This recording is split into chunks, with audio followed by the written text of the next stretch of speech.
Nigeria is, you can't even define what is wrong with Nigeria. It's like a nation that is at war, with itself and against itself. Yeah. And when you see this happen, what we have experienced with Nnamdi Kanu, with terrorists walking around, the federal government even went and attended the naming ceremony of one of the bandits after they met in Katsina, you would ask yourself, why am I here? Why am I in a country like this? And that is probably why most people call Nnamdi Kanu a prophet, that he saw into the future that this country is not the kind of country you want to have your children in.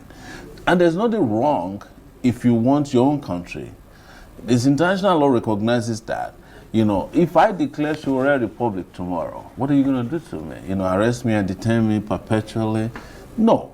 It is not done. So what we're saying here, when you see injustice, you know it, and you don't need to be told that the way and manner injustices are handled in Nigeria have colorations. Sometimes it may not be ethnic, but it might be religious, it might be political.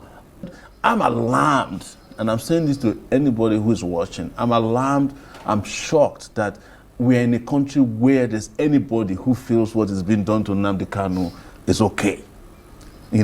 And I say this particularly of my Yoruba brothers who make these comments. Some of them even have the audacity to send me messages personally.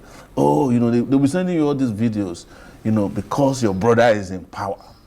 But I was the only person when Sunday Igboho's house was raided and all his people were, including his cat, was killed. I was the only person in this Abuja who went to the Federal High Court who pushed the DSS out of the front of the courtroom, and that was the day his people were granted bail.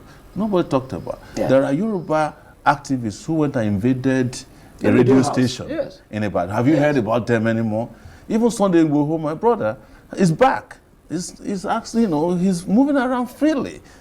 Nnamdi Kanu has never carried a weapon before. Most of these guys have done things like that. Why are we treating the Igbo man differently? And I'm not saying that to whip up something, because I'm ashamed, of course, of these Southeastern leaders. Because when I was on your show last time, you remember, I was saying that Nnamdi Kanu is being kept in detention deliberately by Southeastern politicians. They showed themselves in the last few days. The deputy speaker was asking people not to join peaceful protests. All the governors kept quiet about it.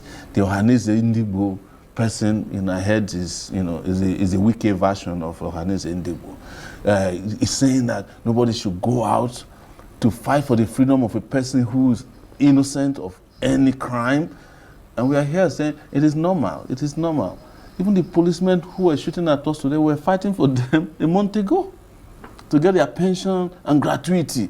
They were the ones shooting at us. They saw me today, came close to me, and they were shooting directly at me. 4 times today, the policemen I fought for. There's something wrong with this country, sir.